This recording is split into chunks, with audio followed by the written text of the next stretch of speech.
Huh.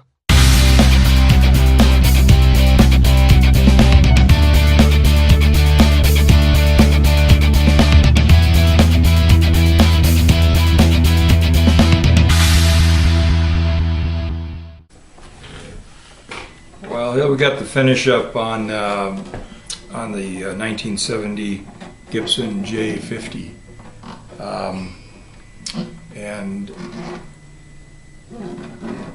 I remember basically the bulk of this was a neck reset. I don't think I did anything. I did a little bit of a finish touch up on the top bout here. It was actually just a real sharp edge, and I don't know if it was opened up at all. Couldn't really get anything to move. So I went ahead while I was touching up around the neck heel. I went ahead and did a little finish touch up there, and then also right below the neck there was a little bit of the same type of situation.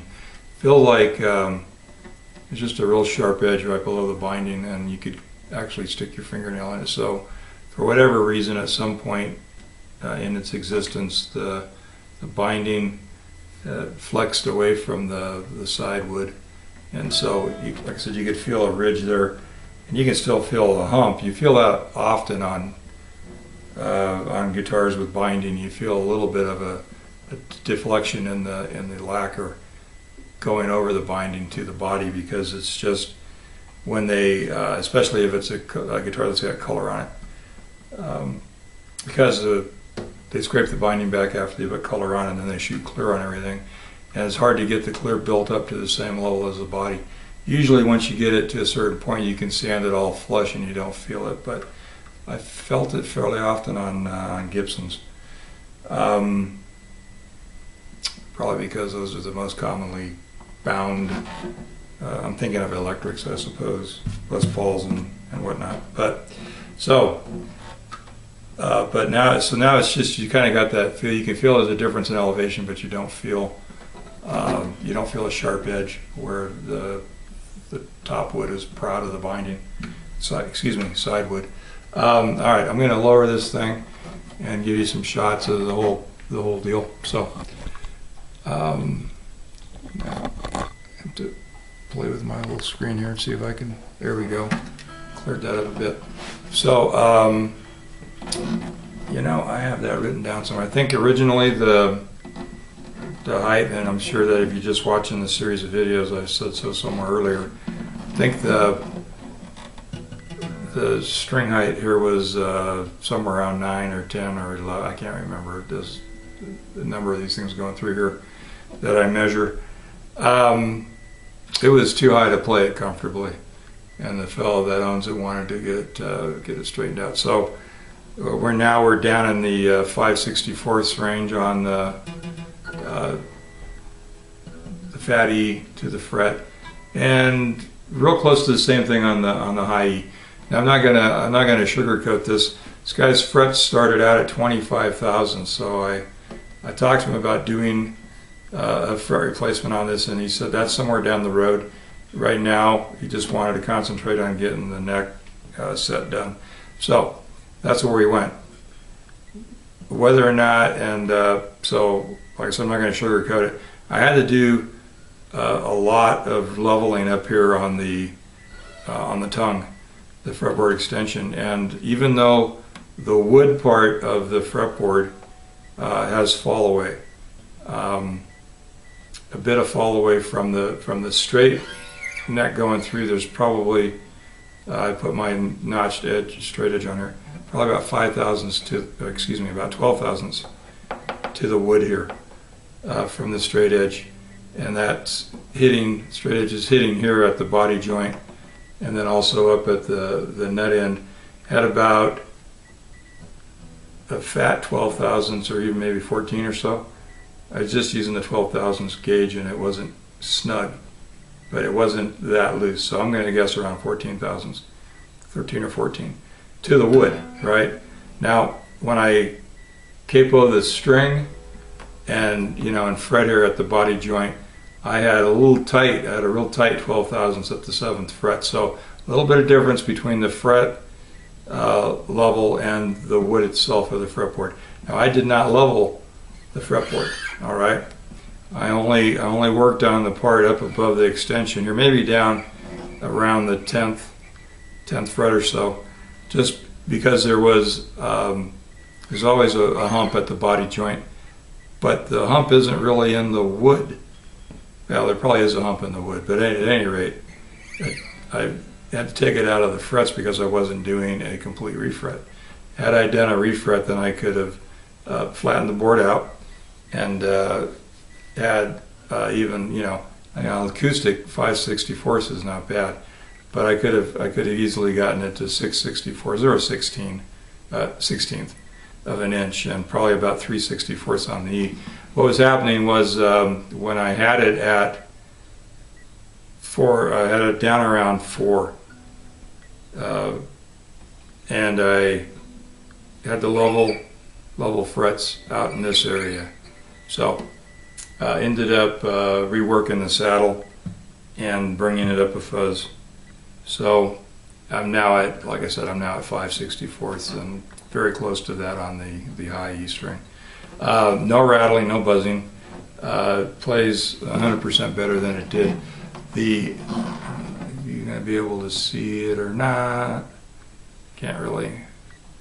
There's, like I said, I put the shim under the fretboard extension so that I didn't have a huge hunk of fall away there. If I had just done that, I had just bent the thing at the 15th fret, or 14th fret, excuse me, where it joins the body. If I'd have just bent the board down and glued it on, I probably wouldn't have had to do any fret leveling up there. But as it were, I had to. As it was, I had to. As it is. So neck to body joint, I don't know how clear you can see anything in the camera there, but yeah, I had a good tight fit, and I just had to do touch up on the lacquer. I did have a couple of chips. You saw the one that had a pretty good chip right here on the end of the neck itself. There was a pretty good chip back in there, 3/8 of an inch maybe, that went back toward the nut, and just kind of a pie-shaped piece came out right of the lacquer. So I showed you before, I ran some water-thin super glue down inside there to adhere any remaining lacquer that might have gotten loose from the steam in the neck off. Same thing along the actual body edge. Ran some that, and then did some stain. Now I had a little bit of a bigger chip of lacquer come out right down in here, and I don't think you're going to be able to see it in there anyway. And there's just a slightly different color. That right there is just a little shiny spot. That's not actually a lighter color spot. Down around in here somewhere, it's just a little lighter brown than what you got here. It's where I stained it with the leather dye. And but all in all, it's a pretty it's a good fit, and then a nice touch-up job on the lacquer up here where I did the repair on this edge. Can't really see that in the camera. I look at all this stuff with my magnifier on, so when I'm doing it, it looks like craters. When you just look at it through your glasses, you can see it looks pretty good.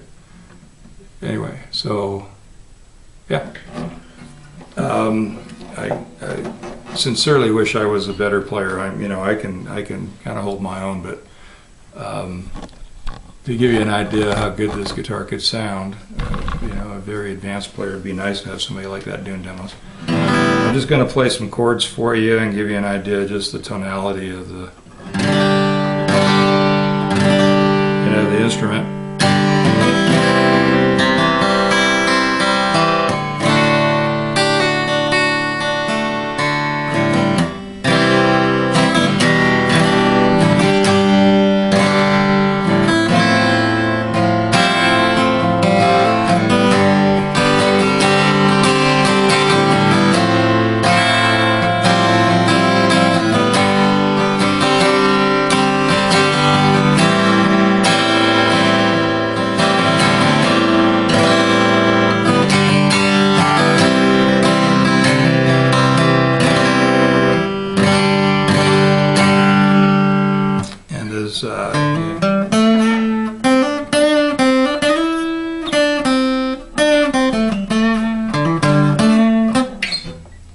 like my default thing there, my A minor pentatonic.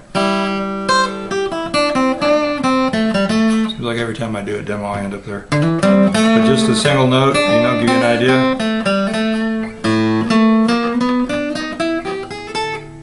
Up here in the danger zone.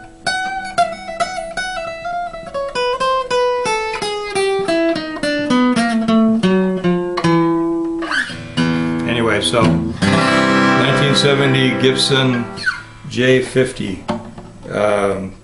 Nice sounding guitar. You can see the saddle there. Saddle ended up being pretty good height-wise, and it's definitely got some room to move. This thing can go ahead and bend some more, you know, another 50 years down the road, and have some room on the saddle to move down a bit. So, what else? I think that's probably it. I'm just trying to think if there's anything I'm forgetting to mention. You know, it's a pretty involved process, long process. Because of the way I have to work on these things, I have a, you know, like a regular day job, and so I come out here on, you know, in the evenings and little bits of Saturdays and Sundays that I get to come out with all the other stuff that you have to do when you work a regular job. You got to be taking care of the home and the family and all that. So, yeah.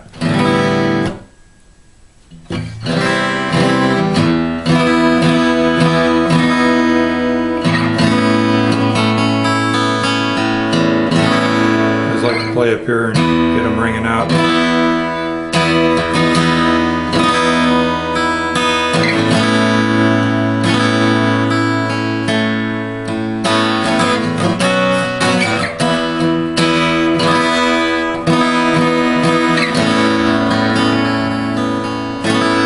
Oh, I did want to mention the intonation. It intonated pretty good.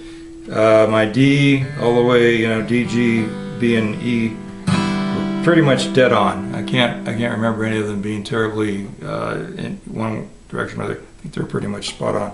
The E was a tad sharper than the A, but I'm still thinking it was probably no more than 5 cents.